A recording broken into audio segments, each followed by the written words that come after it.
India और China के बीच LAC यानी लाइन ऑफ एक्चुअल कंट्रोल पर फिर से माहौल गर्म है। लद्दाख से अरुणाचल तक हर पोस्ट पर अलर्ट जारी हो चुका है। अभी कुछ दिनों पहले जो सैटेलाइट इमेज आई हैं, उनसे साफ दिख रहा है चीन की PLA मतलब पीपल्स लिबरेशन आर्मी LAC के बेहद नजदीक नई सड़कें, बंकर और चौकियां बना रही है। खासकर पैंगोंग लेक के आसपास और गालवन वैली से सटी लोकेशंस पर चाइनीज पेट्रोल्स ने अपनी हलचल बढ़ा दी है।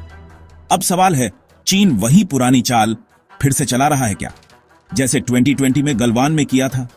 उस वक्त बातचीत के बीच ही सैनिक भेज दिए और जब भारतीय जवानों ने डटकर जवाब दिया, तब जाकर PLA पीछे हटी।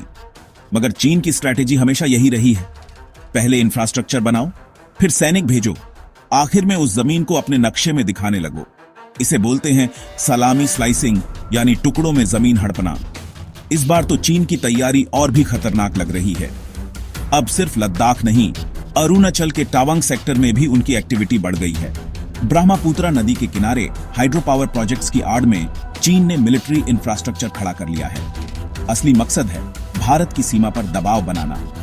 लेकिन इंडिया भी अब चुप बैठने वाला नहीं है। माउंटेन डिवीजन अलर्ट पर है। हाई एल्टीट्यूड इलाकों में तैनाती बढ़ा दी गई है। सर्वेलेंस ड्रोन्स, एडवांस्ड रेडर्स और बॉर्डर रोड्स की स्पीड 3 गुना हो गई है। इंडियन आर्मी अब सिर्फ डिफेंसिव नहीं, बल्कि जवाबी स्ट्रैटेजीज पर काम कर रही है। डिप्लोमेसी भी एक्टिव है। भारत ने हर लेवल पर चीन से बातचीत की, मगर PLA की हरकतें जारी हैं। चीन चाहता है कि भारत इंटरनेशनल फोरम्स पर उसकी आलोचना कम करे, क्वाड जैसे ग्रुप से दूरी बना ले। लेकिन भारत साफ है, हमारी सॉवरेंटी पर कोई कॉम्प्रोमाइज नहीं होगा। और ये बात पूरी दुनिया देख रही है। अमेरिका, जापान, ऑस्ट्रेलिया खुलकर इंडिया को सपोर्ट कर रहे हैं।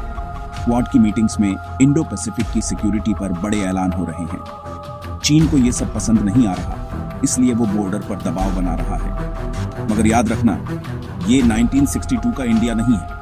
अब हमारे पास मॉडर्न वेपन्स हैं, इंफ्रास्ट्रक्चर है और सबसे बड़ी बात, जनता का पूरा सपोर्ट है। सोशल मीडिया पर फिर से #बॉयकॉट चाइना ट्रेंड कर रहा है। लोगों का गुस्सा साफ दिख रहा है। एक्सपर्ट्स कहते हैं, स्ट्रैटेजी के बिना सिर्फ भावना से काम नहीं चलता।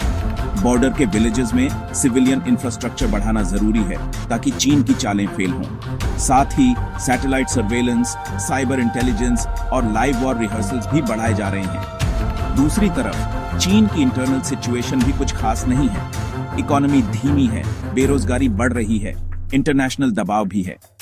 हो सकता है चीन ये सारा बॉर्डर ड्रामा अपने लोगों का ध्यान डाइवर्ट करने के लिए कर रहा हो। लेकिन इंडिया अब अलर्ट है, न कोई चूक न कोई ढील। तो असली सवाल यही है, क्या चीन सच में वॉर की तैयारी कर रहा है या ये सिर्फ एक साइकोलॉजिकल गेम है? क्या इंडिया को अब और सख्त डिप्लोमेटिक स्टेप्स लेने चाहिए? आपकी क्या राय है? क्या हमें बॉर्डर पर और एग्रेसिव पॉलिसी अपनानी चाहिए? कमेंट में जरूर बताएं। ऐसे ही बड़ी और सच्ची खबरों के लिए ग्लोबल 1 को सब्सक्राइब कीजिए, बेल आइकॉन दबाना मत भूलिए। जय हिंद, वंदे मातरम।